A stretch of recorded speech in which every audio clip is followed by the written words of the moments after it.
अल्हम्दुलिल्लाह हम और आप बड़े खुशनसीब हैं कि जिन्होंने बहुत ही काविश और कोशिश के बाद आज का ये जलसा सजाया और उर्स सरापा कुद्स शाह कातियार मखदूम मोहम्मद इसहाक रहमतुल्लाह ताला अलैह और सरकार महमूदुल औलिया हुज्जतुल वासिदीन सनदुल कामिलीन अशाह सैयद महमूद शाह जीलानी अलैहि रहमतुर रिज़वान और तमाम खानवादा लूनी शरीफ तमाम बुज़ुर्गान नक्शबंदिया की बारगाह में खिराज अक़ीदत पेश करने के लिए आज का ये जलसा सजाया गया। अल्लाह ताला हम सब की हाज़िरी कबूल फरमाए और अल्लाह तबारक ताला हम सब को कहने से ज़्यादा अमल करने की तौफ़ीक़ अता फरमाए, आमीन। मैं आप हज़रात की खिदमत में अल्हम्दुलिल्लाह वक्त मुकर्ररा पे पहुँचा हूँ कि नहीं पहुँचा हूँ मुझे उसका अंदाज़ा नहीं है, फिर भी बड़ी कोशिश की। अल्हम्दुलिल्लाह आपके दयार मोहब्बत में हाज़िरी हो चुकी है। अब जो भी माफ़िज़ ज़मीर आप हज़रात की खिदमत में मैं अर्ज़ करने की सआदत हासिल कर रहा हूँ, अल्लाह ताला मेरी ज़ुबान पे कलमा हक़ जारी फरमाए, आमीन सुम्मा। और आज का ये जलसा आपने मंसूब किया है सिलसिला नक्शबंदिया के एक अज़ीम बुज़ुर्ग हज़रत मखदूम शाह मोहम्मद इसहाक रहमतुल्लाह ताला उर्स की तकरीब से और ख़ानदान लूनी शरीफ के बुज़ुर्गान दीन और औलिया अल्लाह, इन तमाम तर चीज़ों को आप मुझसे अच्छे उलमाए किराम से हमेशा सुनते रहते हैं। मुझसे पेशरो ख़तीब मेरे बिरादर अज़ीज़ुल क़द्र मौलाना मोहम्मद यूसुफ साहब सल्लल्लाहु से आपने बहुत बेहतरीन और नायाब खिताब समात किया है और मैं भी उसी कड़ी की एक छोटी सी कड़ी हूँ जो आपकी खिदमत में चंद बातें अर्ज़ कर रहा हूँ। इन तमाम तर चीज़ों को अर्ज़ करने से पहले मैं एक बुनियादी चीज़ अर्ज़ करने जा रहा हूँ कि यह औलिया अल्लाह का सिलसिला, ये सिलसिला क़ादरिया नक्शबंदिया सोहरवर्दिया चिश्तिया जितने भी सलासिल हक़्क़ा हैं हमारे सर और आँखों पर हैं। अल्हम्दुलिल्लाह ये जो तरफ़ा आलम में जो भी नूर फैला हुआ है, ये जितनी भी बरकतें बांटी जा रही हैं, ये जितना भी नूर तकसीम किया जा रहा है, इनका सबब और इनकी ये रूहानियत, इनकी ज़िंदगी का उठना बैठना तौर तरीक़ा, ये तमाम तर चीज़ें मैं अच्छी तरह जानता हूँ। आप औलिया अल्लाह के चाहने वाले हैं तो ये सारी चीज़ें आपको बखूबी मालूम है। इंसान का वजूद देखिए कि इंसान दो चीज़ों से मुरक्कब है, एक इंसान का जिस्म है और उस जिस्म के अंदर एक इंसान की रूह है। जी जी। और जिस्म और रूह जब दोनों इकट्ठा होते हैं तो एक इंसान का सरापा बनता है कि इंसान सामने आता है। अगर जिस्म से रूह को जुदा कर दिया जाए तो इंसान नहीं रहता बल्कि वो मैयत बन जाती है। हमारा जिस्म और हमारे जिस्म में हमारी रूह, जिसे हम आत्मा कह सकते हैं और जिसे हम सांस भी कह सकते हैं, जान भी कह सकते हैं, हमारे वजूद के अंदर जो हमारी रूह है, इस रूह के बारे में कुरान मजीद में अल्लाह तबारक व तआला इरशाद फरमाता यसअलूनका अनिर रूह कुलिर रूह मिन अम्रि रब्बी। मेरे हबीब ये आपसे रूह के बारे में पूछते हैं तो आप फरमा दीजिए ये रूह अम्रे रब्बी है, ये अल्लाह का अम्र है। यानी ये जो रूह हमारे जिस्म में है, ये रूह आलम बाला से आई है, ये रूह आलम अम्र की चीज़ है और हमारा जिस्म आलम खल्क की चीज़ है। आलम खल्क से मुराद ये है कि हमारा जिस्म जिन चीज़ों से बना है वह अनासिर अरबा, हवा आग मिट्टी पानी, वो तमाम तर चीज़ें जो भी हैं हमारे जिस्म से यानी लाजिम जो बनती हैं वो सारी ज़मीन से ली गई हैं। जिस्म का ये कालिब बना के मेरे रब ने इसमें जो रूह डाली थी वो आलम बाला से आई थी और उस रूह को अंदर डाला। डालने के बाद अब एक इंसान तरतीब पाया है, हमारा जिस्म भी है और जिस्म में रूह भी है। अगर आप थोड़ा गौर करेंगे तो जिस्म का एतबार नहीं किया जाता, एतबार रूह का किया जाता है और रूह ही सब कुछ होती है। सबब ये है कि रूह अगर नहीं है तो हाथ हिलेगा नहीं, रूह अगर नहीं है तो आंख देखेगी नहीं, अगर रूह नहीं है तो जुबान बोलेगी नहीं, अगर रूह नहीं है तो कदम चलेगा नहीं है। तो साबित हुआ कि हमारे जिस्म का दारो मदार जो भी है वो हमारी रूह पर है, हमारी सांस पर है, हमारी आत्मा पर है। अब ये देखना है कि हमारा ये जो जिस्म है ये बना था जमीन से, हमारी रूह आई है आलम बाला से। समझाने के लिए यूं भी कह सकते हैं कि जिस्म नीचे से बना है, रूह ऊपर से आई है। अब जिस्म को क्या क्या चाहिए, जिस्म की क्या क्या ज़रूरतें हैं, जिस्म को कौन कौन सी चीज़ें मुफीद हैं, जिस्म की जितनी ज़रूरतें हैं, अब अगर आप मुताला करेंगे तो सारी चीज़ें ज़मीन से ली जाती हैं। जिस्म को खुराक चाहिए तो भी ज़मीन से ली जाएगी, जिस्म को पानी चाहिए तो भी ज़मीन से लिया जाएगा। इसी तरह मेरे दोस्तों, जिस्म भूखा भी होता है, जिस्म कमज़ोर भी होता है, जिस्म बीमार भी होता है, तरह तरह की शिकायतों के साथ ये हमारा जिस्म मुतसिफ है। लेकिन जिस्म को भूख लगती है तो आप रोटी खिला दो, भूख मिट जाएगी। अगर जिस्म को प्यास लगती है तो पानी पिला दो, प्यास बुझ जाएगी। जिस्म का अगर इलाज और बीमार हो तो किसी डॉक्टर, हकीम, तबीब को दिखाओ तो आपकी सेहत के लिए वो कोई इंजेक्शन दे देगा तो आपका जिस्म तंदुरुस्त हो सकता है। लेकिन इसी जिस्म में हमारी रूह और आत्मा भी है, और जिस्म के साथ साथ रूह भी रहती है। तो रूह को भी भूख लगती है और रूह को भी प्यास लगती है। और जब जिस्म को भूख लगे तो रोटी खिला दो, भूख मिट जाएगी। अब सवाल ये पैदा होता है कि अगर रूह को भूख लगे तो इसको क्या हम गिज़ा देंगे, अगर रूह को प्यास लगे तो कौन सी से गिज़ा खिलाई जाएगी। तो मेरे दोस्तों, मैं आपको बताता चलूं, अगर जिस्म भूखा हो तो रोटी खिला दो, उसकी भूख मिट जाएगी। लेकिन अगर रूह को भूख लगे तो रोटी से रूह की भूख खत्म नहीं होती, बल्कि रूह की भूख अगर खत्म करनी है तो बारगाह किबरियाई में सजदा करना पड़ेगा।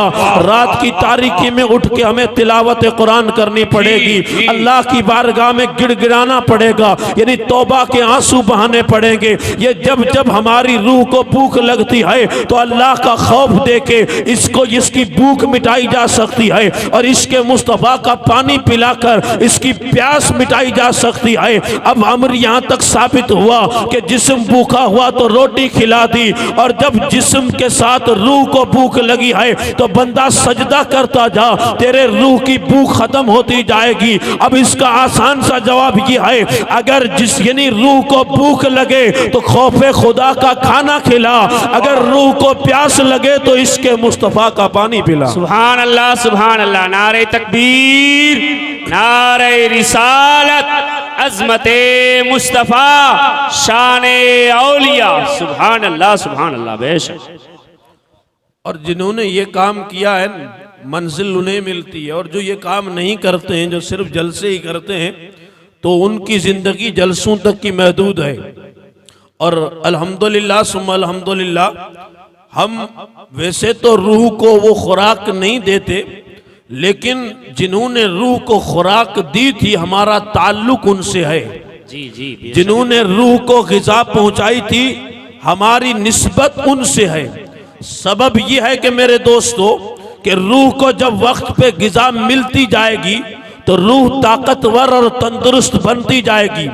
जिस्म को रोटी खिलाते हो तो जिस्म मोटा होता है, और आजकल तो खाने पे इतनी तवज्जो मरकूज हुई है कि जो कुछ भी है वो सिर्फ जिस्म को ही खिलाया जा रहा है। हम इस दुनियादारी में, उस दुनिया के माहौल को देखते हुए हम ये भूल गए हैं कि जैसे जिस्म को भूख लगती है वैसे रूह को भी भूख लगती है, वैसे रूह को भी प्यास लगती है। लेकिन हमने इस चीज़ की तरफ कभी तवज्जो ही नहीं दी है, और जब तवज्जो नहीं दिए तो क्या हुआ है, एक वक्त ऐसा भी आता है कि रूह भूख से खुद मर जाती है, प्यास से खुद मर जाती है। सच्चे लोग वो होते हैं जो रात की तारीकी में उठ के अपनी रूह को वक्त पे ग़िज़ा पहुंचाते हैं, और जब ग़िज़ा पहुंचाते हैं तो रूह आहिस्ता आहिस्ता अपनी मंजिलें तय करती है, और मंजिलें तय करते करते एक वक्त ऐसा भी आता है कि रूह रूहानियत का रूप धार लेती है। जिस्म को अगर खाना दो तो जिस्म की जिस्मानियत बढ़ जाएगी, लेकिन रूह को अगर सजदे की ग़िज़ा दी जाए तो एक वक्त ऐसा आता है कि ये ये रूह रूहानियत में तब्दील हो जाती है।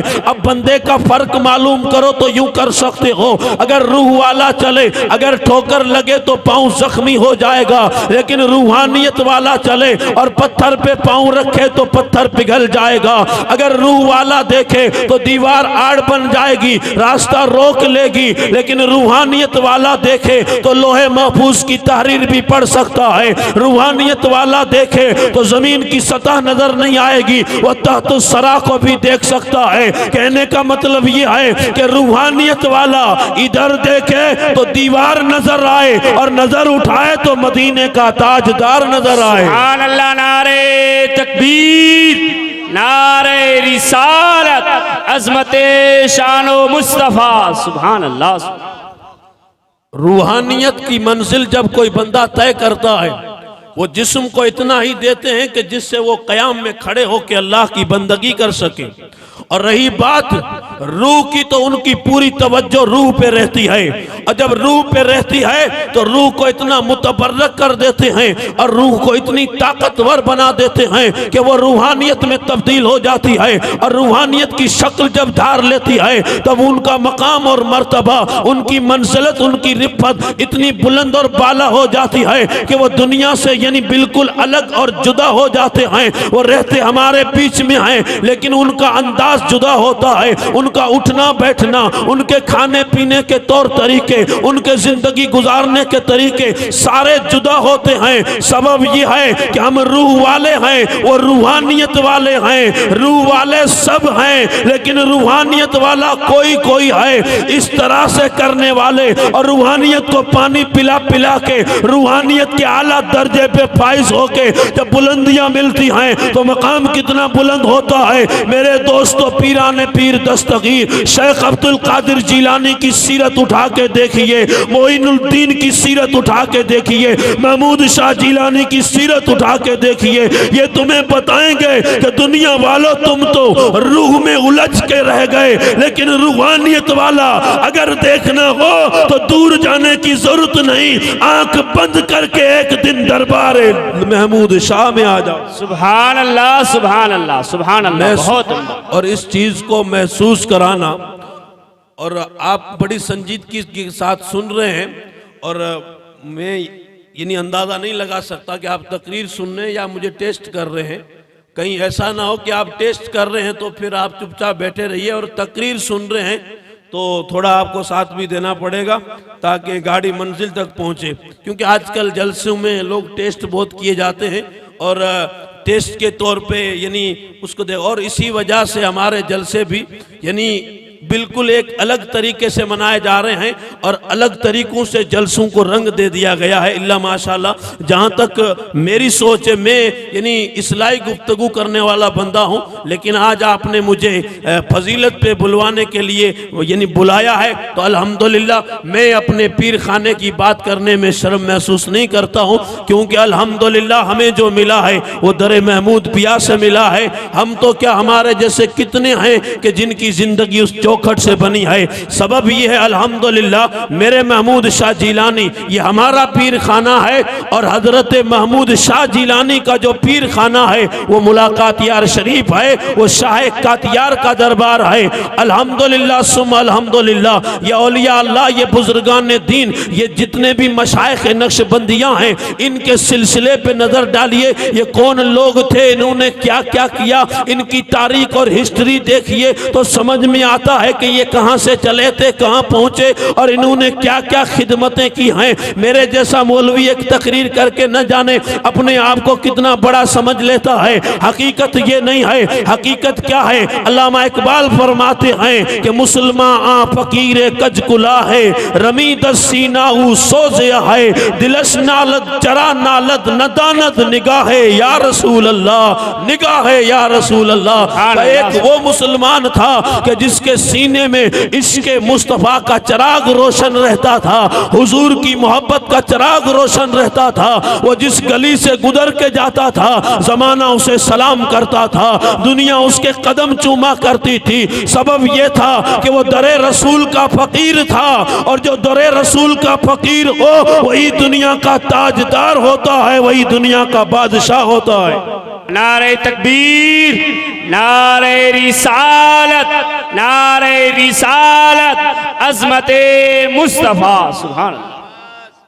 और ये एक ऐसी अजीम दास्तान है मेरे दोस्तों, क्योंकि फ़कीरी का रंग जब तक नहीं आएगा तब तक कुछ हासिल नहीं हो सकता। हम फ़कीर का मतलब ही नहीं समझते, फ़कीर कहते किसको हैं। हमने फ़कीर उसको समझा जो जुमेरात को मांगने के लिए आता है। फ़कीर वो नहीं होता, फ़कीर तो मेरे आका के दर का होता है। और एक बिल्कुल वाज़े और मशहूर तारीफ ये है, फ़कीर उसे कहते हैं जो सिर्फ एक दर से मांगता है, और जो एक दर नहीं दर दर मांगे वो फ़कीर नहीं होता, वो भिखारी होता है। और जो फ़कीर होता है वो मोहम्मद अरबी के दर से मांगता है। उसे पता है, क्योंकि मेरे आका की शान ये है, वल्लाहु योती व इन्नमा अना कासिम, अताएं रब की है, तकसीम मैं करता हूँ। अब सारी कायनात खैरात लेने मदीने जाती है, और जो मदीने का फ़कीर बना वही दुनिया का बादशाह बना। सुभान अल्लाह, सुभान अल्लाह, बहुत उम्दा, वाह। और जो मदीने का फ़कीर ही नहीं बना, जो अपनी अना ही मनवाता रहा, अपनी अजमत ही मनवाता रहा, लोगों मुझे मानो मैं ही सब कुछ हूँ और मैं ही इशारा करूँगा तो छूट जाओगे, जो ये कहते रहे, नहीं मेरे दोस्तों, ये मकाम इंसानियत, ये मकाम किरदार मुसलमानी नहीं है। हकीकत क्या है? मोहम्मद अरबी सल्लल्लाहु ताला अलैहि वसल्लम की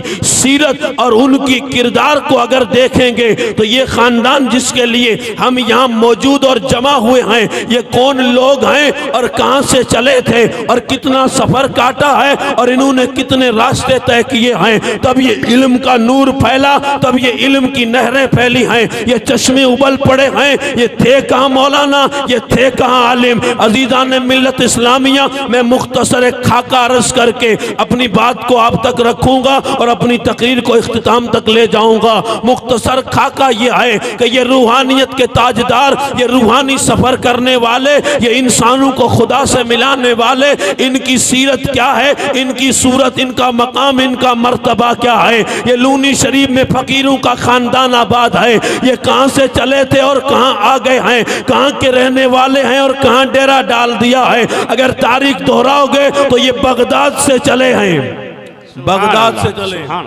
बगदाद से चलने वाला ये काफिला नूर, ये मेरे आका के दर के गुलाम, ये बगदाद से चलने वाले। उनसे पूछो आप वहां से क्यों चले थे?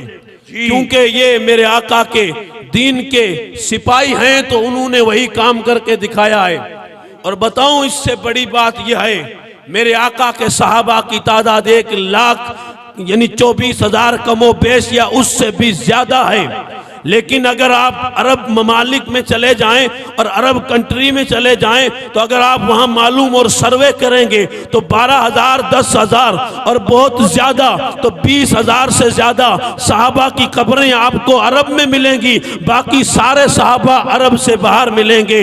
मैं पूछना चाहता हूँ, ये मोहम्मद अरबी के गुलाम जो अरब के रहने वाले थे, रहने वाले तो मक्के के थे, लेकिन उनका मज़ार किसी का यानी फ़लस्तीन में है, किसी का सीरिया में है, किसी का मिस्र में है, किसी का हिंद में है, न जाने ये कहां कहां तक चले गए हैं। मेरे दोस्तों, ये मेरे आका के दीन के सिपाही थे। ये कमर बांध के अरब से निकले थे और दीन को घर घर तक पहुंचाया था। तो ये उन्हीं के नक्शे कदम पे चलने वाला ये खानदान वहां से चला है। और चलते चलते लेनी बगदाद से चला तो रास्ते तय करते करते कहाँ पहुंचा?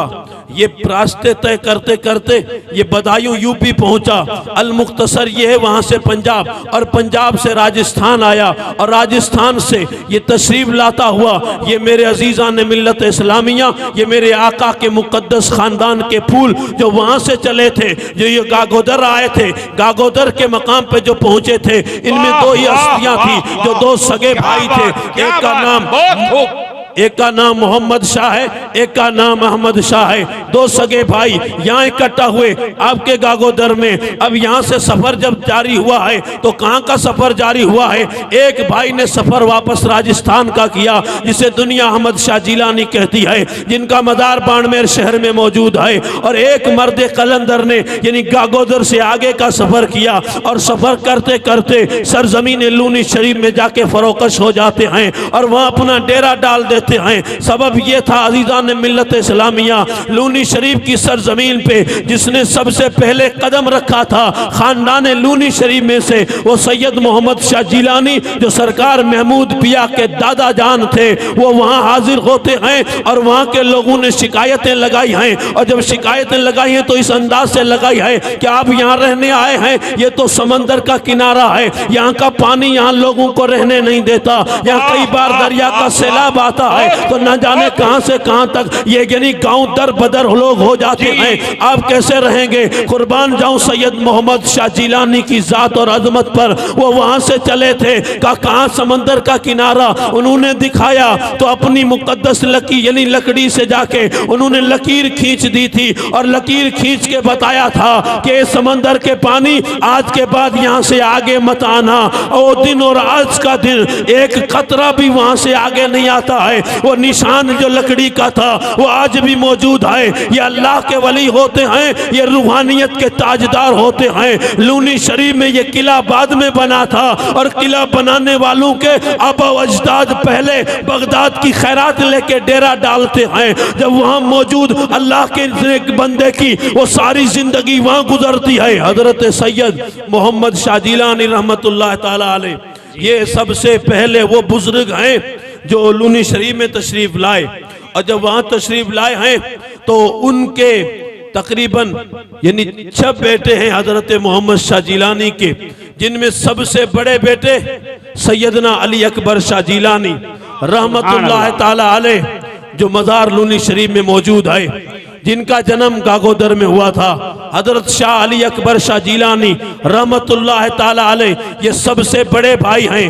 और एक उनके भाई जिसका नाम हजरत अब्दुल सत्तार शाह जिलानी, एक मुतबहिर आलिम दीन और एक कई किताबों के मुसन्निफ, शायर, मुनाजिर, हज़ार सिनफे उनमें मौजूद हैं। मैं जहाँ से आया हूँ वहाँ उनका मज़ार है, जहाँ से मैंने सफ़र किया है वहाँ से चंद फासले पे हजरत शाह अब्दुल सत्तार जिलानी का मज़ार है, जो सरकार महमूद शाह जिलानी के सगे चचा हैं। अल्हम्दुलिल्लाह उस गांव का नाम कूड़ा है, एक छोटा सा कस्बा है। मैं पूछना चाहता हूँ, वो रहने वाले तो लूनी शरीफ के थे, लेकिन मज़ार वहाँ क्यों बना है? लूनी शरीफ में पैदा होने वाला ये मर्द दरवेश, उसने अपना डेरा राजस्थान की उस सरजमीन पे डाला, इसका मज़ार वहाँ क्यों बना? तो जवाब सिर्फ इतना ही है कि ये नबी के दीन के खादिम थे, इनको ज़मीन से कोई लेना देना नहीं है। ये तो सिर्फ दीन की बात और दीन की खिदमत करते हैं। ये दुनिया में आई इसलिए है कि नबी के दीन की खिदमत करते हैं। अल्हम्दुलिल्लाह मेरे आका सल्लल्लाहु अलैहि वसल्लम के ये नवासे, ये मेरे आका के यानी घर का ये मुकद्दस खानवादा जो आबाद लूनी शरीफ में हुआ। कुर्बान जाऊं अली अकबर शाह जिलानी की सीरत पर, कुर्बान जाऊं अली अकबर शाह की जिंदगी पर। क्या अल्लाह ताला ने हुस्न दिया था, क्या अल्लाह तबारक व ताला ने उन्हें सूरत अता की थी, चेहरे पे पर्दा रहता था। अरे वो अली अकबर शाह जिलानी जिसका बेटा महमूद शाह जिलानी हो, अरे जिसके बेटे का जवाब नहीं उसके बाबा का जवाब कहां से लाओगे? नारे तकबीर, नारे रिसालत, नारे रिसालत, शाने मुस्तफ़ा, अज़मते मुस्तफ़ा, फैज़ाने महमूदुल औलिया। सुभान अल्लाह, सुभान अल्लाह, बहुत उम्दा। अल्हम्दुलिल्लाह ये आप निस्बत वाले, कोई कुछ भी कर ले लेकिन जिंदगी मेरे दोस्तों वाबस्ता रखिए उस खानका से। ये अली अकबर शाह जिलानी रहमतुल्लाह ताला अलैह जो ऊंट पर बैठे हैं और जो हल्काए नक्शबंदिया में बैठते थे और जिक्र फिक्र करते थे, वजद तो इतना था कि खुद तो खुद उनकी बारगाह में जो बैठने वाले थे उनका हाल ये था अल्हम्दुलिल्लाह कि वो भी जब रूहानियत का और विजदानी कैफियत तारी होती थी तो लूनी शरीफ से सफर करते थे और मुलाकात यार चले जाते थे। आप सुनते नहीं, औलिया अल्लाह की सीरत कभी आपने पढ़ी नहीं या सुनी नहीं कि ऐसे भी वली गुजरे हैं कि असर अपने वतन में पड़ी है तो मगरिब मदीने में पड़ी है। सुभान अल्लाह, सुभान अल्लाह, बहुत असर यानी असर अपने वतन में पड़ी है तो मगरिब मदीने में पड़ी है। तो ये कैसे चले जाते थे, ये कैसे जाते थे? कोई दूर नहीं है। मौलाना रूम एक मिसाल देते हैं एक चींटी की, जिसे आप कीड़ी कह सकते हैं। वो साहिल समंदर पे रोती है और वो जब रोती है तो क्या कहती है कहती है ऐ मदीने के ताजदार, ये हाजियों के काफिले तेरे मदीने आ रहे हैं, मैं एक छोटा सा वजूद लेके कैसे आ सकती हूँ? ये पहाड़ियां, ये समंदर, मैं तेरे मदीने आना चाहती हूँ। वो चींटी रो रही थी समंदर के किनारे पे। जब वो रोई, वो तड़पी, उसने आह भरी, क्योंकि ये बात जहन में रहे, मेरा नबी जिस तरह हमारा नबी है तो उस चींटी का भी नबी है, उस कीड़ी का भी नबी है। जब चींटी ने दिल से फरियाद की, अल्लामा इकबाल फरमाते हैं जो बात दिल से निकलती है असर रखती है, पर नहीं मगर ताकत परवाज रखती है। उसने दिल से पुकारा था तो गैब से आवाज आई, ऐ मुझे पुकारने वाली चींटी मुड़ के देख, ये फ्लाइट मदीने से हमने भेजा है। चींटी ने देखा तो एक सफेद रंग का कबूतर है। आवाज आई, चींटी इसके परों में बैठ जा, ये उड़ेगा, ये मदीने आएगा और तू भी साथ साथ में मदीने आएगी। कहने का मतलब ये है जो दिल से पुकारते हैं वो इस दौर में भी यानी आंखें बंद करें तो मदीने का दीदार कर लेते हैं। सुभान अल्लाह, नारे तकबीर, नारे रिसालत, अज़मते मुस्तफा, ताजदारे खत्म नबुव्वत। सुभान अल्लाह, सुभान अल्लाह, बहुत उम्दा। लेकिन उनका जो टारगेट होता है वो सिर्फ मदीने के नबी की जात होती, उसके अलावा नहीं। फिर वो यानी सोच समझ के, मसला पूछ के, फतवा पूछ के कि मुझे क्या करना चाहिए। अकीदत और मोहब्बत में हम सारी बातें कर जाते हैं, लेकिन जिसका टारगेट मदीना हो, मेरे आका के दीन की नौकरी और चाकरी हो, उन लोगों के नाम के जलसे होते हैं। वरना लोग तो बहुत दुनिया से जाते हैं, कोई फातिहा भी नहीं पढ़ता, लेकिन ये सदियां बीत जाती हैं, उनके नाम के लोग जलसे क्यों मना रहे हैं, उर्स क्यों मना रहे हैं? क्या ये उख्दा खुला नहीं? क्या ये बात हमें समझ में नहीं आती कि ये फकीर, मुसल्ला संभालने वाले, ये मस्जिद में रहने वाले, ये खानका में हू करने वाले, ये लोग इतनी मंजिल कैसे पा गए हैं? तो का ये इज्जतें तो मेरा खुदा देता है, और जो दीन की खिदमत करता है अल्लाह ताला उसकी जिंदगी में 4 चांद लगा देता है। यानी वो जब जमीन पर चलता है तब भी फैज का दरिया होता है, और जब वो ज़ेरे जमीन जाता है तब भी फैज का दरिया जारी रहता है। 4 आलम में, पूरी दुनिया में उनके फैज की बारिश होती रहती है। सुभान अल्लाह, सुभान अल्लाह। अब उनका फैज किस कदर है, कैसे है, अल्हम्दुलिल्लाह ये सारी चीजें आप मुझसे ज्यादा जानते हैं। लेकिन ये रूहानियत के ताजदार सरकार अली अकबर शाह जिलानी, अपने वालिद का आखिरी वक्त आया, करीब बुलाया का बेटा तेरे मुकद्दर में मैं देख रहा हूं, तू कादरी भी है तो तेरे मुकद्दर में नक्शबंदी भी है, तू नक्शबंदी सिलसिले से मुंसलिक होगा। का बाबा बता दीजिए। वालिद मोहतरम ने फरमाया कि नहीं, ये तेरा खुद का मकसद है, ये खुद मकसद तलाश करना पड़ेगा और ये खुद जाके ढूंढ के हासिल करना पड़ेगा, ये मैं नहीं बताऊंगा।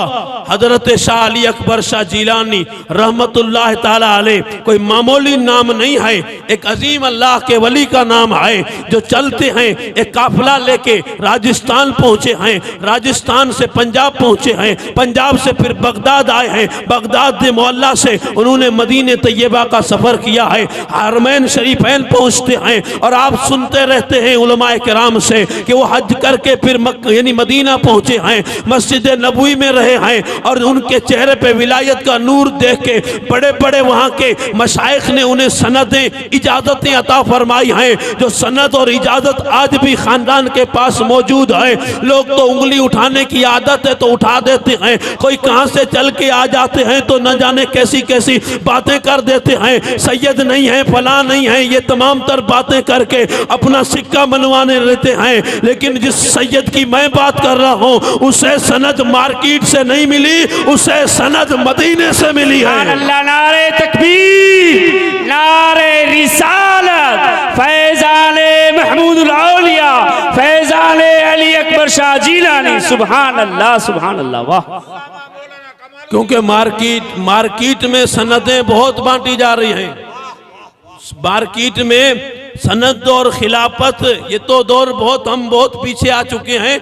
इस दौर में तो यानी आप गए और खिलाफत मिल गई, आप कितना पढ़े हुए हैं, आप दरस निज़ामिया किया हुआ है, आप फिक़ह जानते हैं, तफसीर जानते हैं, उसूल तफसीर जानते हैं, इससे कोई लेना देना नहीं। लेकिन जिस बंदे को मस्जिद नबवी में सनद दी जा रही हो, जिस बंदे को मस्जिद नबवी के शेख और वहाँ दरस हदीस देने वाले लोग इजाज़त यानी हिज़्बुल यानी बाहर यानी कसीदा पुरदा शरीफ और दलाइलुल खैरात शरीफ की इजाज़त जिसे मिल रही हो, अब मुझे बताओ उसका मकाम कितना बुलंद और बाला होगा। ये सारी इजाज़तें अरबी में लिखी हुई आज भी मौजूद हैं। मेरा कलंदर मदीने से लौटा है, लेकिन अभी भी दिल में ये बात थी, मेरा बाबा कह गया था कि तू नक्शबंदी बनेगा। अब मुझे नक्शबंदी पीर तलाश करना है, तो पीर तलाश करने के लिए कभी मुल्तान कभी लाहौर, ये कोई खानका बर्रे सगीर की नहीं छोड़ी, वो इसी तरह तलाश में लगे रहे कि मुझे मेरा मुद्दा मिले। जी जी, सुभान अल्लाह सुभान वो अल्लाह। जमाना ऐसा था मेरे भाई के लोग जाते थे, तलाश करते थे पीर कामिल की, और पीर मिलना बहुत मुश्किल होता था। जी जी। और यहाँ मैं कोई तबसरा नहीं करूँगा, आप खुद मुझसे ज़्यादा जानते हैं क्योंकि माहौल से आप वाकिफ़ हैं।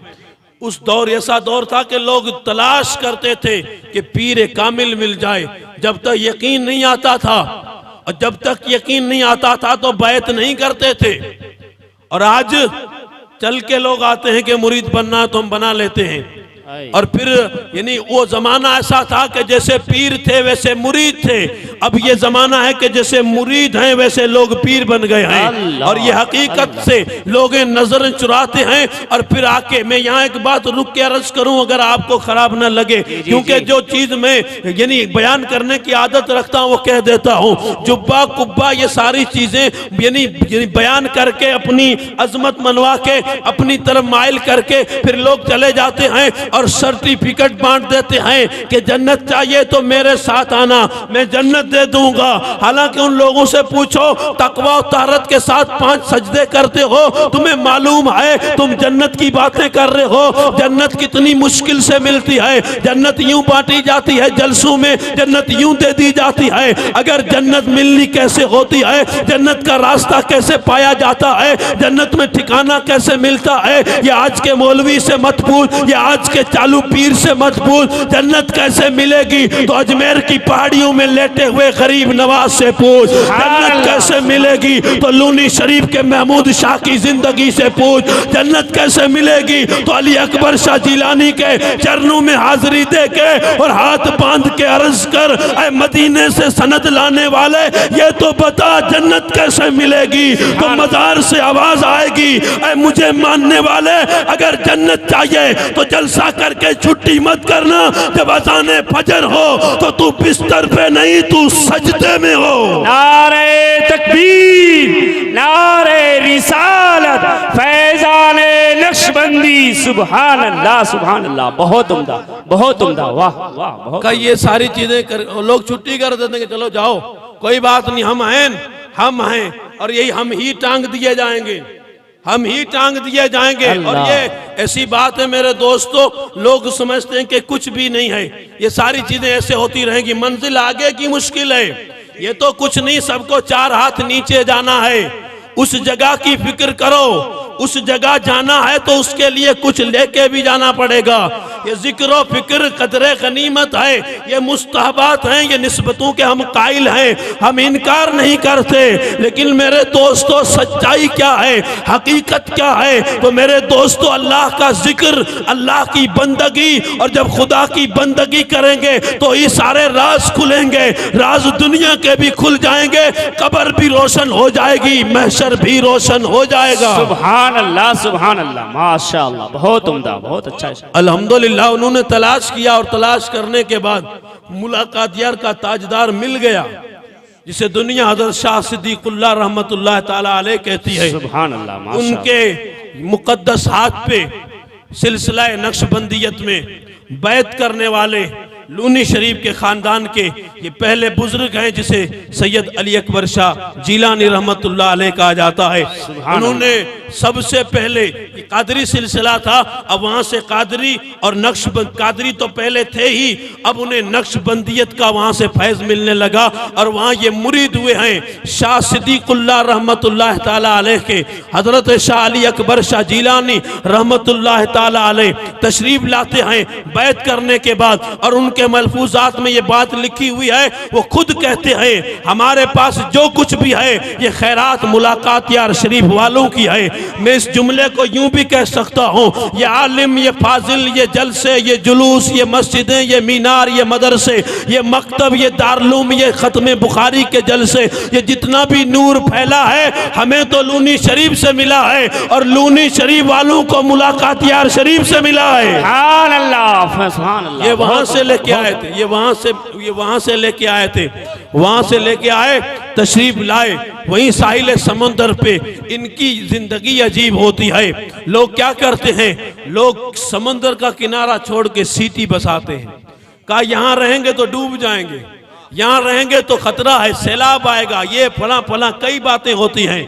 समंदर का किनारा छोड़ के लोग शहर आबाद करते हैं, लोग जाके शहर में रहते हैं, लेकिन वो मर्द फकीर कैसा, वो मर्द खुदा कैसा कि जिसने सीटी शहर को तरजीह नहीं दी, बल्कि अपना मकबरा उसी समंदर के किनारे पे बना के आज भी लेटा हुआ है। उसकी रूहानियत से पूछो कि दुनिया तो ये सारे समंदर छोड़ के यानी सीटियों में चली गई है, ऐ फकीर तुम तो कब्र बना के यहाँ लेटे हुए हो, तो आवाज आएगी, ऐ मुझे मानने वालों, हकीकत ये है कि मैं यहाँ कब्र बना के खुदा की मखलूक की हिफाजत और सेवा कर रहा हूँ। और वो वहां पे बना के कि मैं अगरचे यहाँ कब्र बना के बैठा हूँ, लेकिन कोई कहीं भी होगा, लेकिन उसे चल के यहाँ आना ही पड़ेगा। सुभान अल्लाह, सुभान अल्लाह, बहुत उम्दा, सुभान अल्लाह। कितने चल के आते हैं, अल्हम्दुलिल्लाह वहां पहुंचते हैं, और एक रश के जन्नत बना हुआ है।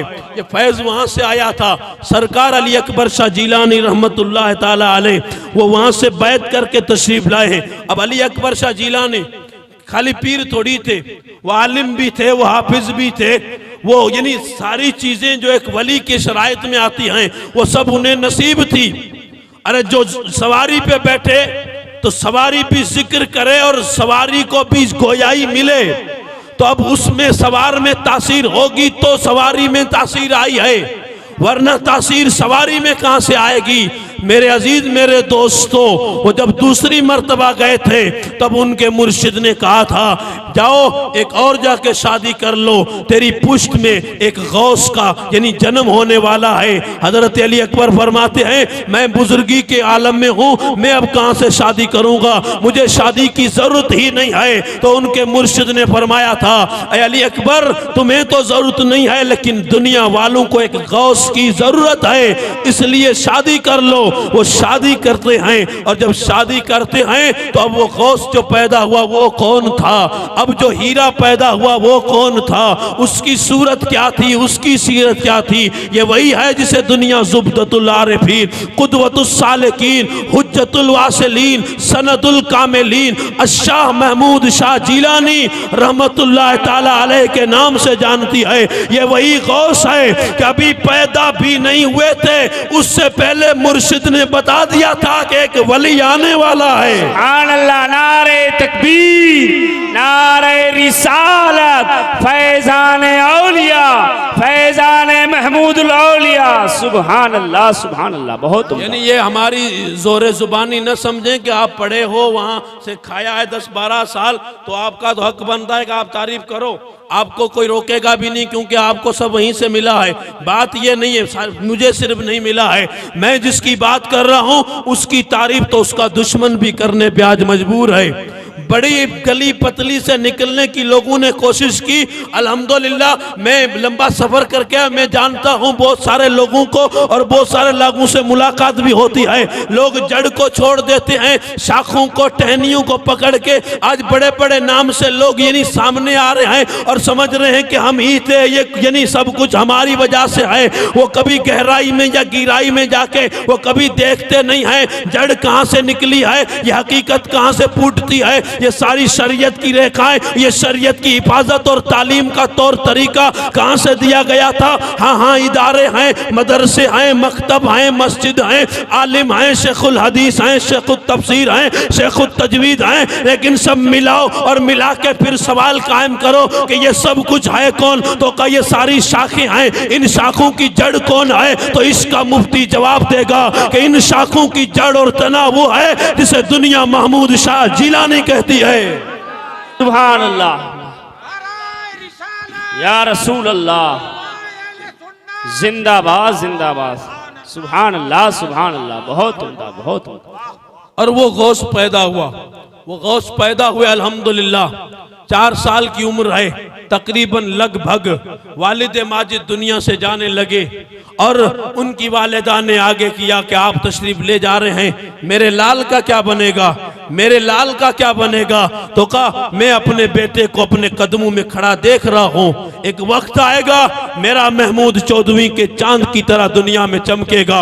और कैसा चमकेगा? हू बहू अल वलदो सिर्रुन लिअबी की सच्ची तफसीर, बाप की जुबान से निकले हुए अल्फाज बारगाह किबरियाई में इतने जल्दी मुस्तजाब हुए कि मेरा महमूद इतना चमका कि खानदान लूनी शरीफ का हर बुजुर्ग हमारे सर का ताज, आंखों का नूर है। लेकिन जो इम्तियाजी शान इस मर्द दरवेश को मिली है वो किसी और को नहीं मिली है। उसका सबब यह है कि इसने पूरी जिंदगी नबी के दीन के लिए वक्फ कर दी थी। उसने न रात देखी, न दिन देखा, न सुबह देखी, न शाम देखी, उसने कुछ भी नहीं देखा। वो सिर्फ चला था तो नबी के दीन के लिए चला था, वो उठा था तो नबी के दीन के लिए उठा था, वो किसी के यहाँ गया था तो चंदा मांगने नहीं गया था, वो नबी के दीन के लिए गया था। मेरे दोस्तों, बातें जो हम कर रहे हैं ये हम हकीकत मनवाने नहीं आए हैं, हम तो एक फलसफा उजागर करने आए हैं कि महमूद पिया का नारा लगाने वालों, गली गली में महमूदी मिल जाता है, गली गली में अकबरी मिल जाता है। ये सबब क्या है? तो ये क्या हमारी मेहनत है कि ये हमने पसीना बहाया था? कहा नहीं मौलवियों, ये तुम्हारी मेहनत नहीं है, ये मेहनत उस मर्द फकीर की है जो सहराए समंदर के किनारे लेटा हुआ है। उस मर्द फकीर की मेहनत है और उसी मेहनत ने रंग दिखाया है तो फैज़ अकबरी चमका, और फैज़ अकबरी चमका और चमकते चमकते इस मुद्दे तक पहुंचा। अब अगर किसान बाप का बेटा आया तो खतीब बन के निकल रहा है, अगर मजदूर बाप का बेटा आया है तो आलिम बन के निकल रहा है, अगर किसान बाप का बेटा आया तो शेखुल हदीस बन के निकल रहा है। नाम और टाइटल देखोगे तो आपको हैरत होगी। ये सबब क्या है? सबब यह है कि वो मर्द फकीर जो लूनी की सरजमीन पे डेरा डाल के बैठा था, उसने नजर उठाई थी तो कहा इस कौम को अब रोटी पानी की जरूरत इससे ज्यादा नहीं है, इसको अब इल्म की जरूरत है, इसे नूर की जरूरत है, इसकी झोली में अब हीरे डाल दिए जाएं। उसने वहां बैठ के अपनी मेहनत शाखा से वो इदारा कायम करके दुनिया को बता दिया कि तुम तो बाद में बनाओगे, पहले बनाने वाला महमूद शाह जिलानी है। नारे तकबीर, नारे रिसालत, नारे रिसालत, फैजाने महमूदुल औलिया, फैजाने नक्शबंदी, शेख कातियार, सुभान अल्लाह सुभान अल्लाह, बेशक बहुत है। और ये मर्द फकीर उठते उठते चौबन की सरहदों पे पहुंचा। वो तालीम हासिल करते हैं अपने बड़े भाई से, हाजी गुलाम रसूल जिसे बाबा मियाँ कहते हैं, उनके नाम से भी राजस्थान में एक दारुलूम चल रहा है, उनके नाम से भी दारुलूम चल रहा है। खानकाएं दारुलूम इदारे कौम के बच्चों को इल्म दीन देना, यही इस खानदान का शिवा था जिसने करके दिखाया। अब दुश्मन को भी सामने लाओ, उसे एतराफ करना पड़ेगा, वो हकीकत को झुटला नहीं सकता कि मैं कुछ भी करूं, लेकिन हकीकत ये है कि ये फैज का चश्मा इसी सरजमीन से फूटा है। हमने तो सुना था कि लूनी में पानी का समंदर बहता है, लेकिन हकीकत ये है कि पानी के समंदर से बड़ा तो इल्म का समंदर बह रहा है। नारे तकबीर, नारे रिसालत, फैजाने महमूदुल औलिया, दारुलूम फैज़ अकबरी, सुभान अल्लाह सुभान अल्लाह सुभान अल्लाह। और पानी का समंदर जब सैलाब बन जाए तो डुबो देता है, और इल्म का समंदर जब आगे आता है तो डूबते हुए को बचा लेता है। सुभान अल्लाह, कितने सुभान डूब रहे थे, उनको बचा लिया। ये किसका फैज है? का वो पहले समंदर था पानी का, लेकिन उसी किनारे पे उसी जोड़ में जाके बना दिया है इल्म का समंदर। हम सुनते रहते हैं उलमा के बारे में कि ये मौलाना इल्म का समंदर है, इल्म का समंदर है, और ये सच्चाई है मौलाना यूसुफ साहब। मैं तो एक छोटा सा बंदा हूं और मैं समझता हूं कि मैं बेअदबी भी कर रहा हूं। यहाँ आपने उन लोगों की तकरीरें सुनी हैं जो वाकई इल्म के समंदर हैं।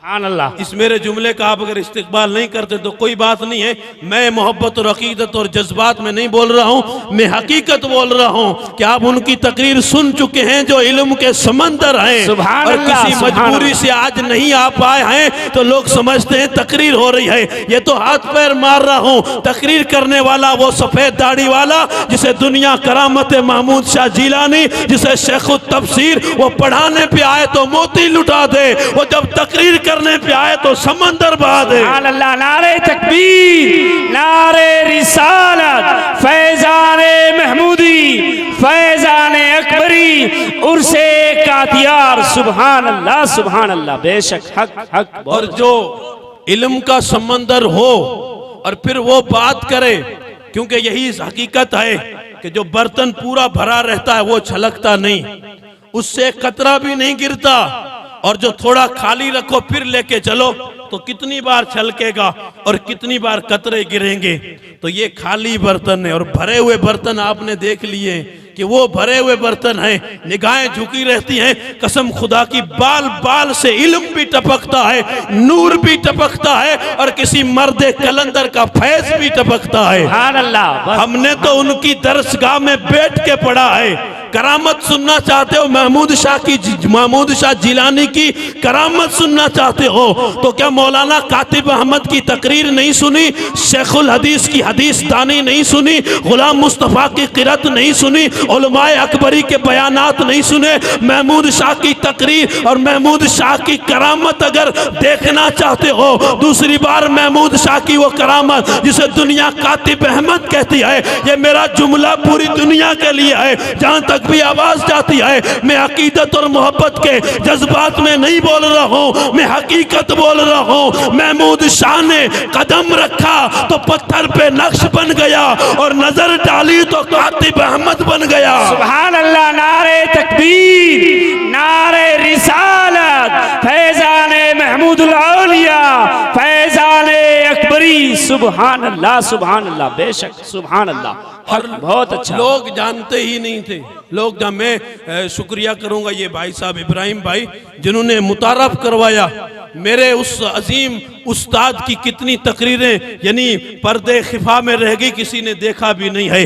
अल्हम्दुलिल्लाह आपका शुक्रिया है कि आपने दुनिया के सामने उस मर्दे फकीर के वो बयानात भी रखे।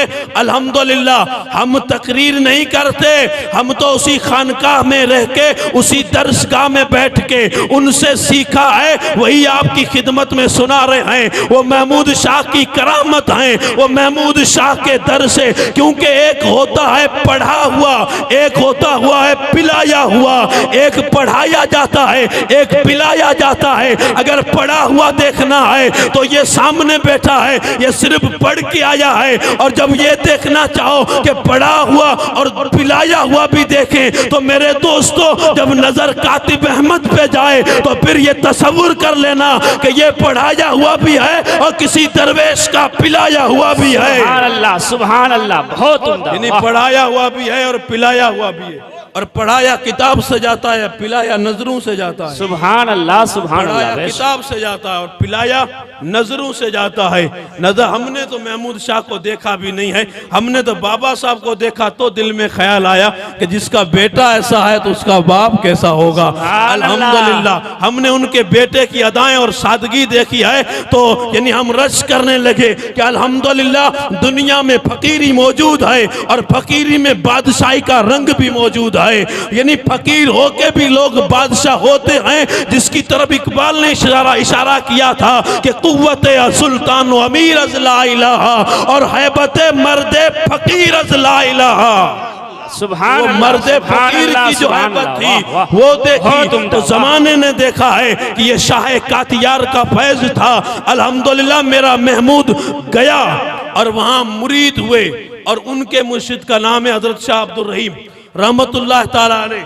बैत हुए तो छुट्टी नहीं हुई, अब मुजाहिदे कर रहे हैं, अब तालीम दी जा रही है, अब तरबियत हो रही है, अब पढ़ाया भी जा रहा है, पिलाया भी जा रहा है और उन्हें सब कुछ दिया जा रहा है। और देने के बाद वो यानी मुकम्मल तरीके से यानी एक दायाना सलाहियत लेके लौटे हैं, वापस तशरीफ लाते हैं और कोशिश करते हैं, कभी कच्छ में, कभी काठियावाड़ में, कभी थर में तो कभी मारवाड़ में नजर आते हैं। वो चलते ही रहते, दीन नबी की खिदमत करते रहे, लेकिन बहुत कोशिश की तो लोग राह रास्त पे नहीं आ रहे थे, क्योंकि उनका तरीके तार अलग था। वो ये कर रहे थे कि पहले जो गुनहगार थे उनके गुनाहों का रंग उतार रहे थे, फिर नया रंग चढ़ा रहे थे, क्योंकि कपड़े पे जब तक पुराना रंग उतारा नहीं जाएगा तब तक नया रंग चढ़ेगा नहीं। एक आदमी अगर शराबी है तो उस शराब का रंग नहीं उतरेगा तब तक दूसरा रंग चढ़ेगा नहीं। तो महमूद पिया पहले बिठाते थे और पुराना रंग उतारते थे, फिर नया रंग चढ़ाते थे और रंग चढ़ा के बहुत कोशिश की,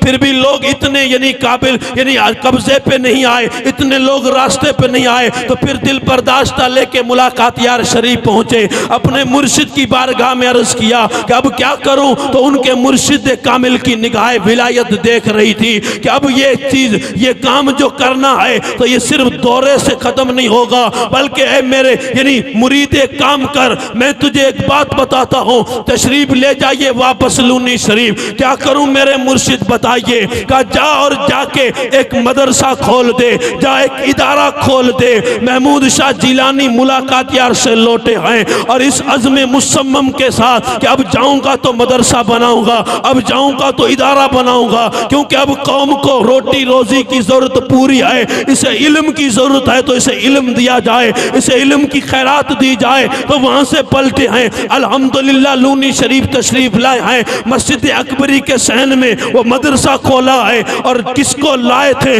जिसे दुनिया शेख मुहक्किक कहती है, अब्दुल हक डेंबाई कहती है रहमतुल्लाह ताला अलैह, एक अजीम जात का नाम है। मदरसे के सहन में बैठा हुआ वो मर्द दरवेश है, टूटे हुए जूते पहने हुए हैं, बड़ा सा साफा बांधा हुआ है, लेकिन हदीस पढ़ने पे आए तो हदीस का जवाब नहीं है, कुरान की तफसीर करने आए तो तफसीर का जवाब नहीं है। अब वो पढ़ाने आया था बाबा साहब को, वो पढ़ाने आया था महमूद पिया के बेटे को। अब अगर ये भी देखना चाहते हो कि ये जितने भी आलिम बने, कारी बने, हाफिज बने, ये जगह जगह जितने भी शेखुल हदीस बन गए हैं, इनके पीछे राज किसका है? मैं कहता हूँ मेहनत तो महमूद शाह की है, सबब बाबा साहब की जात है। बाबा साहब की जात के सबब से मुझे भी इल्म मिला है, तो सबब और वसीला बाबा साहब की जात बनी है।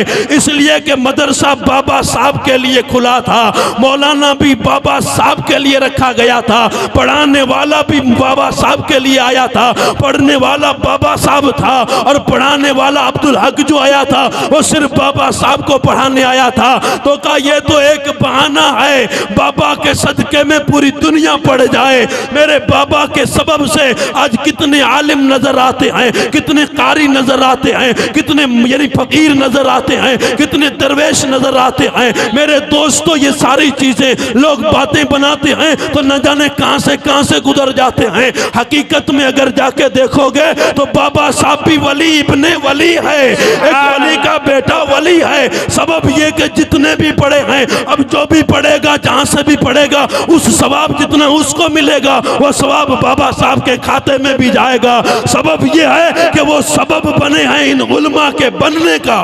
नारे तकबीर, नारे रिसालत, अज़मते मुस्तफ़ा, शाने औलिया, उर्शे शेख कातियार। सुभान अल्लाह, सुभान अल्लाह, बहुत उम्दा। और जब उनके लिए खुला था तो बना अल्हम्दुलिल्लाह। एक आया, दो, तीन, चार होते होते अल्हम्दुलिल्लाह तादाद बढ़ती गई और फिर ये मोती निकलते रहे, ये हीरे निकलते रहे, ये कारखाना बनता चला गया। वो नक्शबंदियों का फैज़, वो कादरियों का फैज़, वो चिश्तियों का फैज़, वो सोहरवर्दियों का फैज़, ये तमाम तर एक पैकर में जमा हो जाए तो महमूद शाह की सूरत बनती है। और महमूद शाह जिलानी के फैज़ से जब ये सारी चीज़ें सामने आई, अल्हम्दुलिल्लाह सुम्मा अल्हम्दुलिल्लाह। इस बात को मेरे दोस्तों अकीदत और मोहब्बत के हल्के में आप सुन के ये मत समझना कि ये अकीदत और मोहब्बत तक महदूद है, नहीं। ये फैज़ मुलाकात यार शरीफ वाले बुजुर्गों का था। लूनी शरीफ पहुंचा और लूनी शरीफ से कच्छ में पहुंचा, कच्छ से मारवाड़ में पहुंचा, थर में पहुंचा, काठियावाड़ में पहुंचा, पंजाब में पहुंचा, पूरी दुनिया में फैलता ही जा रहा है। एक दिन होके बंद भी हो जाए नहीं, ये दिन ब दिन बढ़ता ही जा रहा है। मेरे अजीज मेरे दोस्तों, मेरे पिया का फैज़ इतना बुलंद और बाला है इसलिए कि ये दरे रसूल का फकीर है, ये रूहानियत का ताजदार है। इसकी बारगाह में जो भी जाए, आज लोग मुरादे लेके जाते हैं, आरजू लेके जाते हैं, तमन्ना लेके जाते हैं और जाके तमन्ना करते हैं, तो जैसी तमन्ना जैसी मुराद वही मिल जाता है, लौट जाते हैं। और कभी कभी पूरी नहीं होती तो लोग शिकायत भी करते हैं, मैं लूनी शरीफ गया था, मेरी ये तमन्ना पूरी नहीं हुई, ये मेरी मुराद पर नहीं आई। अब तमन्ना लेके जाने वाले की हालत तो देखो, वो क्या लेके जा रहा है। वो ये कह रहा मेरे पास घर नहीं है, मुझे घर दे दो, मैं 10वीं में पास हो जाऊं, मेरे पास गाड़ी नहीं है तो गाड़ी आ जाए। यानी अपनी अपनी दुनिया बनाने की जो मुरादें हैं, वली मुरादें दुनिया पूरी करने नहीं आया था, वली तो दीन का मददगार बन के आया था। अगर सच्चे हो, पक्के हो, महमूदी रंग अगर रखते हो तो फकीर का मैसेज लेके जाओ। जब भी दरबार लूनी शरीफ में या किसी भी वली के मज़ार पे हाजिरी की शर्फियाबी मिले तो वहां जाके गाड़ी मत मांगना, वहां जाके तुम यानी दौलत मत मांगना।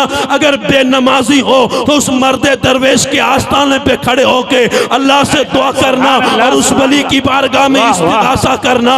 ऐ महमूद शाह जिलानी, जिस तरह तेरी जिंदगी सजदों से आबाद थी, मैं सजदों की खैरात लेने आया हूँ, मुझे भी तौफीक के सजदा मिल जाए। वली हाथ उठाएगा, अल्लाह तबारक तआला अता फरमा देगा, क्योंकि लहुम मा यशाऊन इंद रब्बिहिम, वो जो चाहते हैं अल्लाह अता फरमा देता है। हम ये कहते हैं दुआएं करो, ये करो, वो करो, नहीं। अज़ीज़ान मिल्लत इस्लामिया, कभी कभी दुआओं का रुख भी बदल जाता है, कभी कभी दुआओं की जरूरत भी नहीं रहती, कभी कभी दुआएं काम भी नहीं आती हैं। उसका सबब यह है कि एक अल्लाह के वली यानी बुखारा में मौजूद हैं। तातारियों का लश्कर आगे बढ़ता है और आगे बढ़ा तो ये सर कलम करते जा रहा था, मुसलमानों को मारते हुए जा रहा था। उस मर्द दरवेश की बारगाह में लोग पहुंचे, कहा बाबा दुआ करो, ये मारने आ रहे हैं, हमें मार देंगे, तुम दुआ करो ये मुसीबत टल जाए। तो मर्द दरवेश ने क्या कहा था, आप नोट कीजिए, लिख लीजिए, घर जाइए तो याद कीजिएगा। वो मर्द फकीर कहता है कि ये दुआ का वक्त नहीं है, ये तलवार उठाने का वक्त है।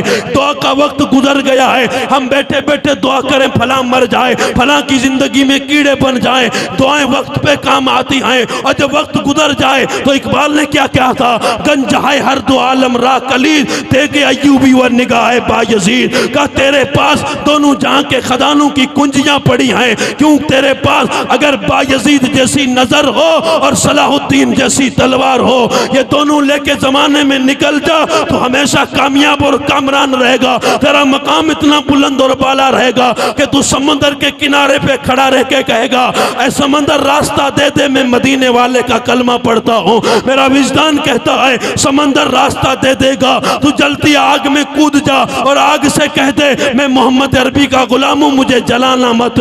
अजीजान ने मिल्लत इस्लामिया, ये बातें कहने की नहीं है, ये बातें रुए जमीन पे हो चुकी हैं। ऐसे मर्द फकीर भी आए थे जो पानी में डूबे भी नहीं, जो आग में जले भी नहीं, जो तूफान में फना भी नहीं हुए। क्या सबब था? सबब मेरे दोस्तों अगर थोड़ा गौर करोगे तो जाहिर नजर आएगा वो कैसे अल्लाह के बंदे थे, उनकी सीरत क्या थी, उनकी सूरत क्या थी, उनके दिल में खशियत इलाही थी, उनकी धड़कनों में इश्क मुस्तफ़ा आबाद था, उनकी रातें सजदों से आबाद थी, उनकी रातें तहज्जुद से आबाद थी। वो तिलावत करते रहते थे, वो खुदा का कुरान पढ़ते रहते थे। उन्होंने ज़माने को बताया था कि ये मोहम्मद अरबी के गुलाम हैं, ये दुनियादारों से नहीं मांगते, ये मदीने से खैरात मांगते हैं। और जो मदीने से मांगता है वो किसी दर पे जाने का जरूरतमंद नहीं रहता, क्योंकि मदीने से जिसे खैरात मिलती है, कोई सलाहुद्दीन अय्यूबी बनता है, कोई नूरुद्दीन जंगी बनता है, कोई मोइनुद्दीन अजमेरी बनता है, कोई मखदूम सिमनानी बनता है,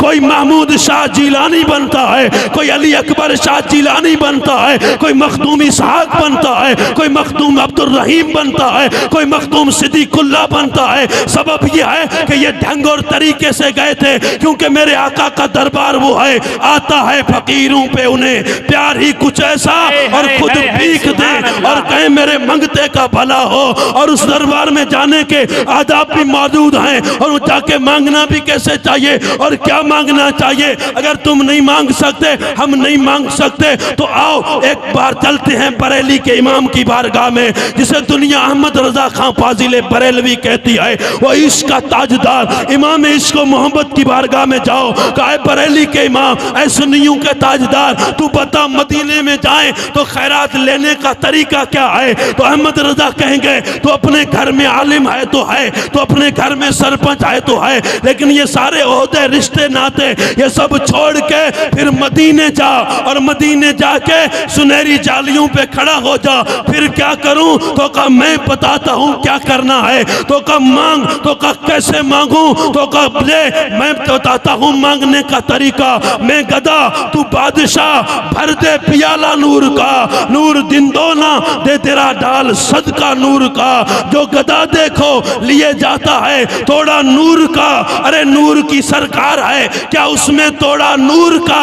और इन लूनी वालों की तरफ इशारा किया तो कहा तेरी नस्ल पाक में है बच्चा बच्चा नूर का, तू है आईने नूर तेरा सब घराना नूर। सुभान अल्लाह। नारे तकबीर, नारे रिसालत, नारे रिसालत, मोहब्बते मुस्तफ़ा, इश्के मुस्तफ़ा, ताजदारे खत्म नबुव्वत। सुभान अल्लाह, सुभान अल्लाह। बहुत। और यूं जो मांग के आते हैं वो माला माल हो जाते हैं, और जो यूं नहीं मांगते हैं, इसका खाया उसका खाया, किसी का भी खाया, छोड़ा नहीं किसी का, सब लिया और लेके भर के, और फिर उम्रे पे उम्रा, हज पे हज करता रहा। और बिरादरी में खड़ा हुआ तो फख्र से बोलने लगा 25 उम्रे कर चुका हूँ, कई हज कर चुका हूँ। अगर माल टटोला जाए, दौलत टटोली जाए, तो मेरे दोस्तों बहुत कम ऐसा होगा जिसमें हलाल के भी सिक्के पड़े होंगे, बाकी तो सब हड़प किया हुआ माल। और मैं ऐसे लोगों के लिए उल्मा की जुबानी कहता हूँ कि ऐसे लोग जब दरबार रसूल में पहुँचते होंगे, यतीमों, मिस्कीनों, बेवाओं, भाइयों, भतीजों, भांजों का हक मार के, खून निचोड़ के, और उम्रे का टिकट लेके कभी काबे में फेरा लगा रहे हैं, कभी मेहराब नबवी में खड़े हैं, कभी बाबे बिलाल पे खड़े हैं, कभी बकी के कब्रिस्तान में खड़े हैं, कभी रोजे रसूल की जालियों पे सलाम पढ़ रहे हैं। और जब सलाम पढ़ते हैं तो हालत क्या होती है? कोई अहले दिल कहता है बड़े बदनसीब थे जो करार तक न पहुंचे, बड़े बदनसीब थे जो करार तक न पहुंचे, दरे यार तक तो पहुंचे, दिले यार तक न पहुंचे। सुभान अल्लाह। नारे तकबीर, नारे रिसालत, अज़मते मुस्तफ़ा, रिफ़ाते मुस्तफ़ा। सुभान अल्लाह, सुभान अल्लाह। बहुत। अल्लाह के करम से हम जिनकी निस्बत रखते हैं, वो जब मांगने गए थे तो उन्होंने अपना ओहदा, अपनी सियादत नहीं मनवाई थी। उन्होंने यही कहा था मैं गदा तू बादशाह, भर दे पियाला नूर का।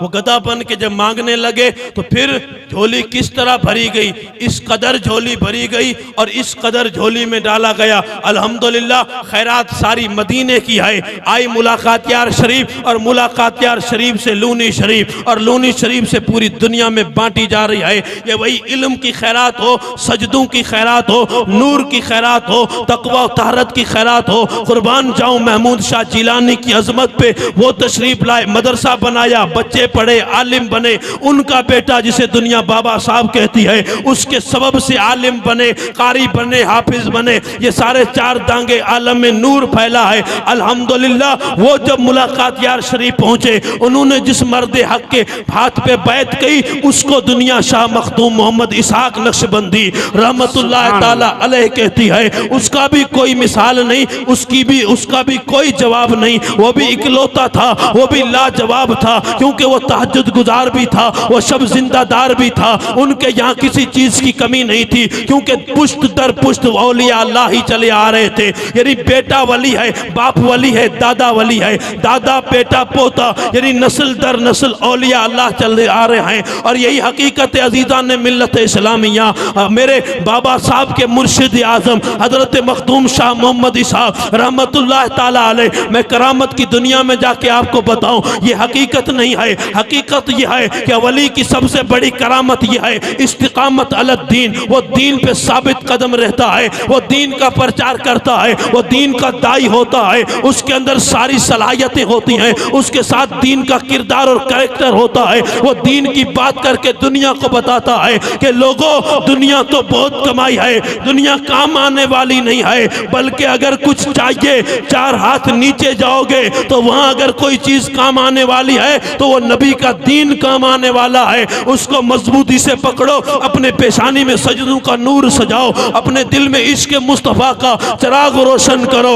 जो इस्लाम के लिए 2 कदम चलता है, इस्लाम 4 कदम का हिसाब देता है। इस्लाम किसी का कर्ज बाकी नहीं रखता। वो चले थे तो इस्लाम ने उन्हें क्या कितना अता किया है कि गली गली में उनके नाम का फरेरा लहराया जा रहा है, उनके नाम को लोग यानी तस्बीह की तरह पढ़ रहे हैं। सबब क्या है? सबब यह है कि उन्होंने नबी के नाम के साथ वफा की। जब वफा की तो दुनिया के अंदर मेरे दोस्तों उनका नाम आज भी बाकी है। अगर ये चाहते हो कि हमारा नाम बाकी रहे, हमारे नाम के भी जलसे हो जाएं, तो सच्चे हो जाओ, पक्के हो जाओ और खड़े हो जाओ नबी के दीन के लिए। और इस अंदाज से अपनी मस्जिदें, अपने मदरसे आबाद करो और दीन का जहां नाम आए वह माजरत खाना और आहिस्ता अंदाज में दीन की बात न किया करो, क्योंकि दीन को इस दौर में माजरत के साथ पेश किए जाने का एक दस्तूर बना दिया गया है। मेरा दीन एक महज़्ज़ब दीन है, मेरा दीन एक पसंदीदा खुदा दीन है, मेरे रब का पसंदीदा दीन है। इस दीन में ला इकराह फिद्दीन, कोई जबरदस्ती नहीं। लकुम दीनुकुम वलिय दीन, ये दीन मेरे खुदा का पसंदीदा दीन है। इस दीन के लिए मेरे आका ने कितनी कुर्बानियां बर्दाश्त की है, इस दीन के लिए मेरे आका के सहाबियों ने कितनी कुर्बानियां दी हैं। वही दीन आज हमारे पास है, तो हम यानी बहुत ही गर्दन झुका के आहिस्ता अंदाज में दीन की बात करते हैं कि आहिस्ता बोलो, ये हो जाएगा, वो हो जाएगा। यहाँ तो ऐसा अल्हम्दुलिल्लाह नहीं होगा, क्योंकि यहाँ आप रहते हैं, मुझे पता है, आपके हालात से मैं अच्छी तरह वाकिफ हूँ, क्योंकि आपके सर पे छत्र छाया किसी मर्द दरवेश की है। अगर कोई आगे भी बढ़ेगा तो वो समंदर का पानी रोक सकते हैं, तो इन मुशरिकों का सैलाब भी रोक सकते हैं। उनकी सीरत बड़ी अजीब व गरीब है, उनका हाल कुछ और है। हम अगर कुछ कर सकते हैं तो उसका सबब यह है किसी मर्द दरवेश की छत्र छाया में सांसें ले रहे हैं। लेकिन हकीकत यह है इस्लाम मेरे नबी का पसंदीदा दीन है। ये सारे औलिया अल्लाह ये दीन के मददगार हैं। दीन की बात करो तो खुल के करो, क्योंकि मौत का टाइम फिक्स है, एक दिन मौत को आ जाना है, वो मौत जरूर आएगी। लेकिन मेरे दोस्तों, मौत कैसी होनी चाहिए? शहीद हुर्रियत हजरत टीपू सुल्तान के मदार की लोहे मदार पर यह कतबा लिखा हुआ है कि ये मिट्टी कीमती है, बादशाहों के खजीनों से अभी तक मालदार है इस्लाम, ऐसे सफीनों से अभी तक आती है सदा, ये तुरबत के सीने से जिल्लत का जीना हो तो मौत अच्छी है जीने से। क्योंकि जो मैंने हिस्ट्री तो कामिल यकीन आया, जिसे मरना नहीं आया उसे जीना नहीं आया। सुभान अल्लाह, नारे तकबीर, नारे रिसालत, अज़मते मुस्तफ़ा, शाने मुस्तफ़ा, ताजदारे खत्म नबूवत। सुभान अल्लाह, सुभान अल्लाह, बहुत उम्दा। और यही हकीकत मेरे दोस्तों, मेरे नबी का दीन दबने के लिए नहीं आया। मेरे नबी का दीन कल भी बुलंद था, आज भी बुलंद है और सुबह क़यामत तक बुलंद रहेगा। आप कहेंगे क्यों बुलंद रहेगा?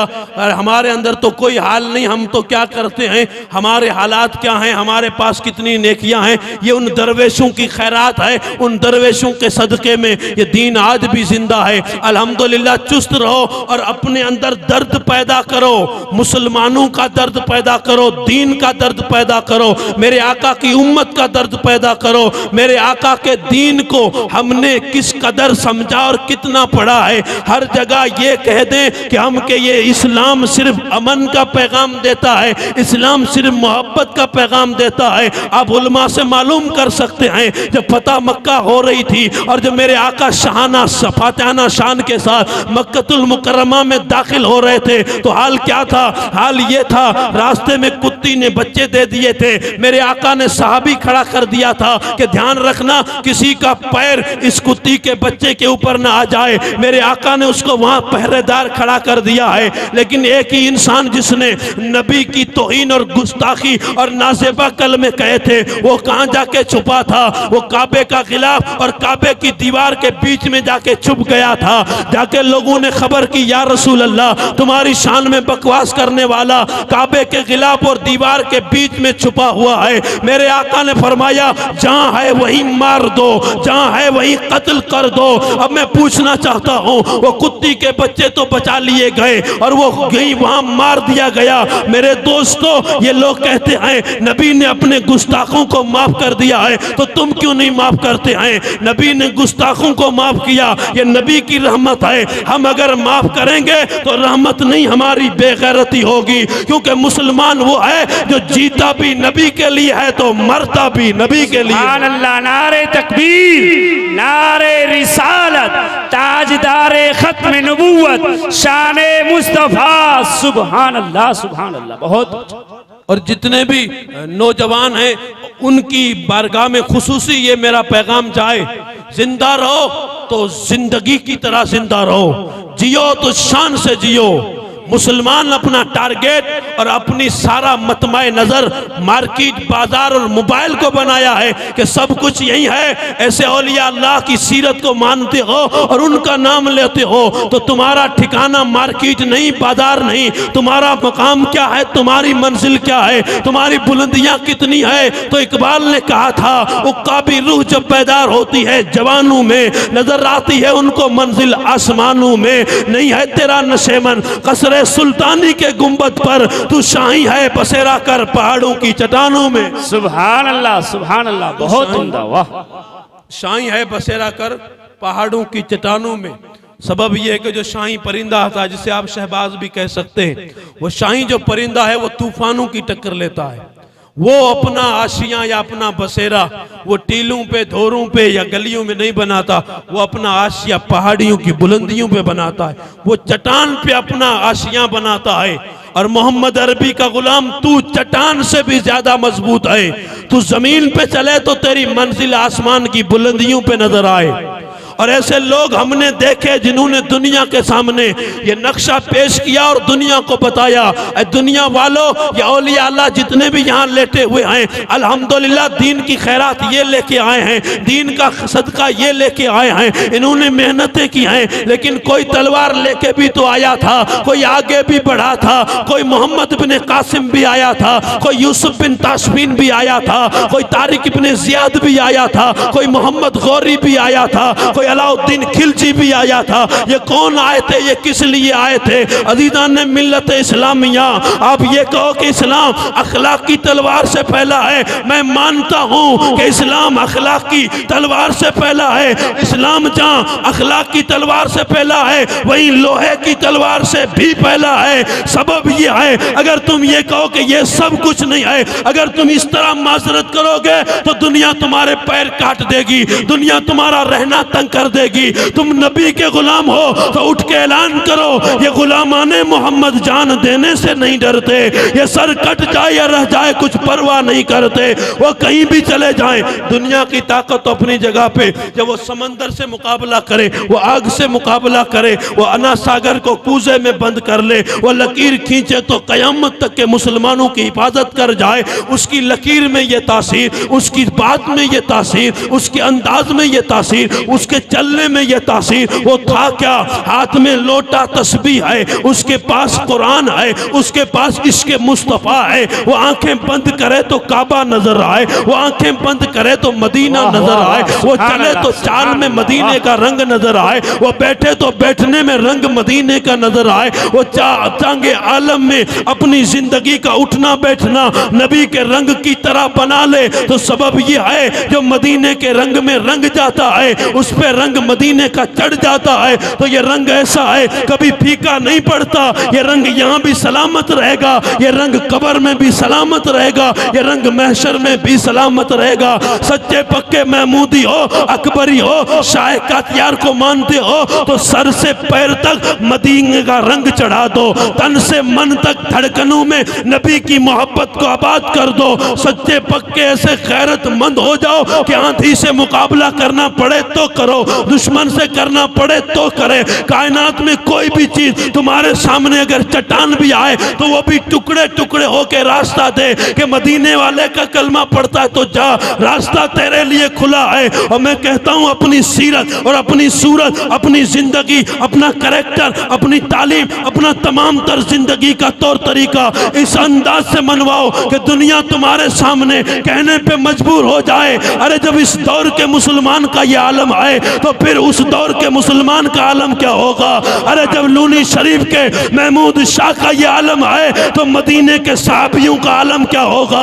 मेरे दोस्तों, हम इस चीज को बखूबी न जान सकते न समझ सकते हैं। हम खोखले हो गए, अंदर से सारा कट चढ़ गया है, जंग आलूद हो गए हैं, सच्चाई बीत चुकी है, हमारे हकीकतों से नजरें चुरा ली हैं। हम छोटी छोटी बातों को जरिया नजात समझ के आगे बढ़ते हैं और यही सब कुछ होता है। मेरे दोस्तों, वो वक्त दूर भी नहीं कि जमीन हमारे लिए तंग कर दी जाए, हमारे सामने सारे नक्शे पेश कर दिए जाएं। इससे पहले उठो और अपने गले में अगर महमूद शाह की गुलामी का पट्टा डाला है तो इतना मजबूत करके डालो कि जहां से भी गुजरो तुम्हारी आवाज ये हो, सितमगर इधर रहा हुनर आजमाए, तू तीर आजमा हम जिगर आजमाए। और वजीफा ये दे के जा रहा हूं कि न मुंह छुपा के जिए न सर झुका के जिए, सितमगर की नजरों से नजरें मिलाकर जिए, हम 2 दिन कम जिए तो इसमें हैरत ही क्या, हम उनके साथ थे जो महमूदी शम्मा